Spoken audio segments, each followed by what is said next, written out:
반갑습니다. 한국 건축의 미래를 이끌어갈 지금도 현장에서 고군분투하고 계실 신진 건축가 여러분. 오늘은 잠시 설계 도면을 내려놓고 우리 앞에 놓인 좀 불편한 하지만 꼭 마주해야 할 진실에 대해 이야기해볼까 합니다.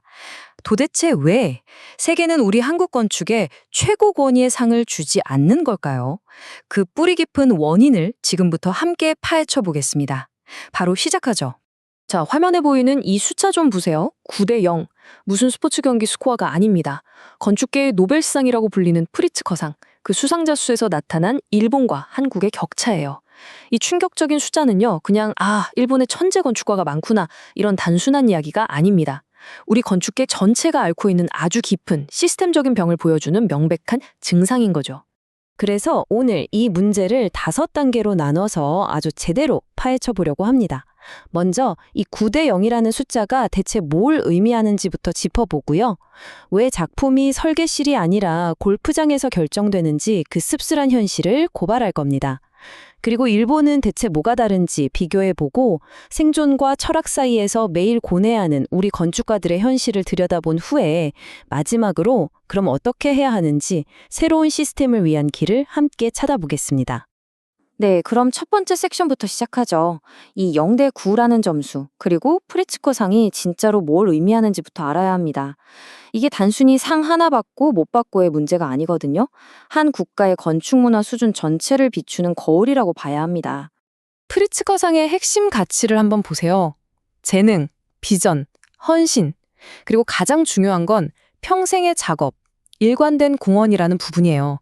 그러니까 단순히 예쁜 건물 하나 잘 지었다고 주는 상이 절대 아니라는 거죠.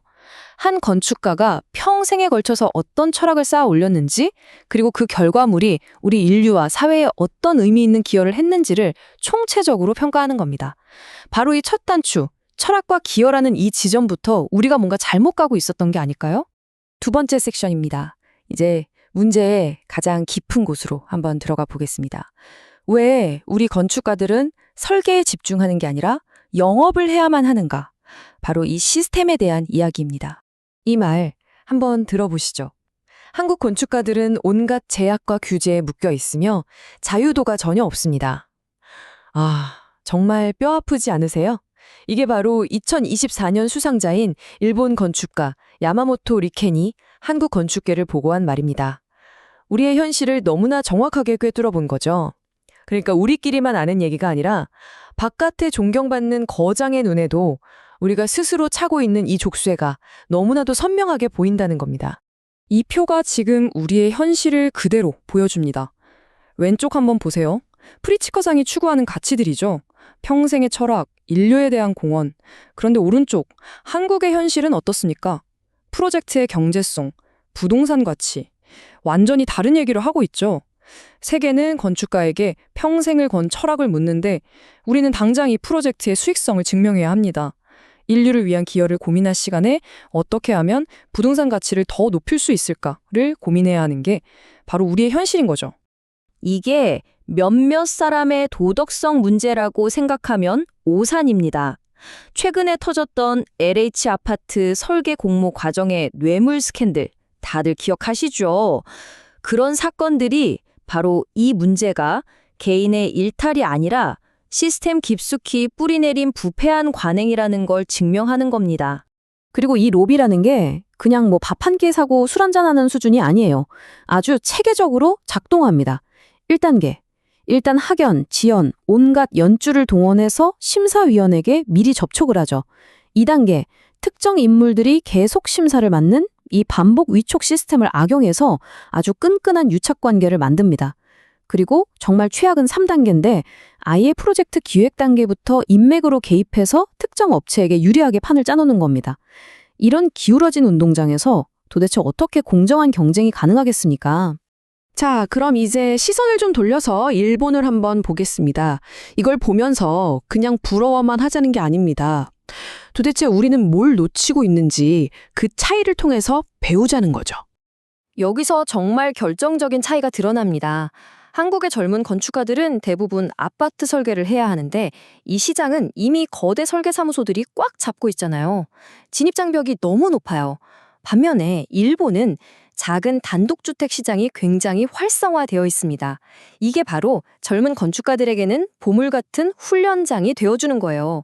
비교적 적은 예산으로도 자기만의 건축 언어를 마음껏 실험하고 실패도 해보면서 자신만의 철학을 단단하게 다져나갈 수 있는 기회의 땅인 셈이죠.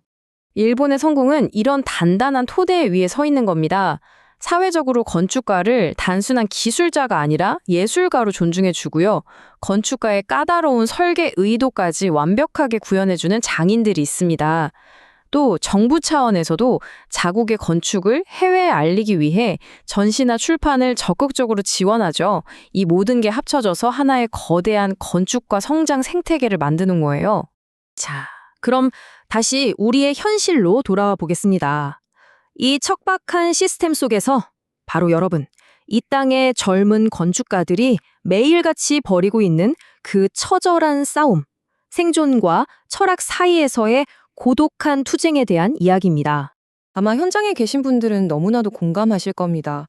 예산이 터무니없으니까 좀 새롭고 실험적인 디자인은 꿈도 못 꾸죠. 마감 기한은 또 어떻고요. 깊이 있는 리서치나 고민은 사치가 되어버립니다. 온갖 경직된 규제와 심의를 통과하느라 진을 다 빼고 막상 현장에서는 시공사가 설계 의도를 무시하기 일쑤고요. 정말 답답하죠. 이 숫자 한번 보세요. 4분의 1. 이게 뭘 의미할까요? 이게 바로 우리 사회가 건축가의 창의적인 노동에 매기는 뭐랄까 가격표 같은 겁니다. 국제표준의 4분의 1. 이 숫자 하나만으로도 우리가 어떤 대우를 받고 있는지, 우리의 현실이 어떤지 너무나도 명확하게 드러나는 거죠. 결국 어떻게 될까요? 건축가는 창작에 쏟아야 할 에너지의 거의 전부를 예산과 싸우고 마감 기한과 싸우고 온갖 규제와 싸우는데 다 써버립니다. 그렇게 에너지가 다 방전되고 나면 창작자로서의 정체성은 흐릿해지고 서류 작업에 능한 관리자나 술자리에 익숙한 영업사원만 남게 되는 비극이 벌어지는 겁니다. 하지만 여기서 우리가 좌절하고 있을 수만은 없잖아요. 이제는 이 지긋지긋한 영업의 시대를 끝내고 건축가의 철학의 시대를 열기 위한 구체적인 길을 찾아 나서야 합니다. 그럼 뭘 해야 할까요? 여기 구체적인 로드맵을 제안합니다. 첫째, 심사 제도를 뜯어 고쳐야 합니다. 심사위원 명단을 비공개로 하고 한 사람이 계속 심사하는 걸 막아서 로비의 고리를 원천적으로 끊어내야 합니다. 둘째, 현실적인 보상이 필요합니다. 국제 표준에 맞는 제대로 된 설계비와 공사기간을 보장해서 건축가가 생존 걱정 없이 창작에만 몰두할 수 있는 환경을 만들어줘야 합니다. 마지막으로 우리끼리만 있어서는 안 됩니다. 해외 출판이나 전시 지원을 대폭 늘려서 우리 건축을 세계 무대와 적극적으로 소통시켜야 합니다. 우리의 궁극적인 목표, 아주 간단하고 명료합니다. 바로 이 한 문장이에요. 최고의 로비스트가 아니라 최고의 디자인이 이기는 시장. 인맥이 아니라 실력으로, 영업이 아니라 작품으로 제대로 평가받고 승부할 수 있는 그런 시장을 만드는 겁니다. 마지막으로 이 질문을 미래를 만들어갈 건축가인 바로 여러분께 던지고 싶습니다. 우리 한국 건축의 다음 세대 걸작은 과연 건축가의 치열한 고민과 철학이 담긴 설계도에서 태어나게 될까요? 아니면 수많은 저녁 식사와 골프 약속이 오고 간 그 명함에서 태어나게 될까요? 그 해답은, 그리고 한국 건축의 미래는 바로 오늘 이 이야기를 듣고 있는 여러분의 손과 우리 모두의 선택에 달려 있습니다.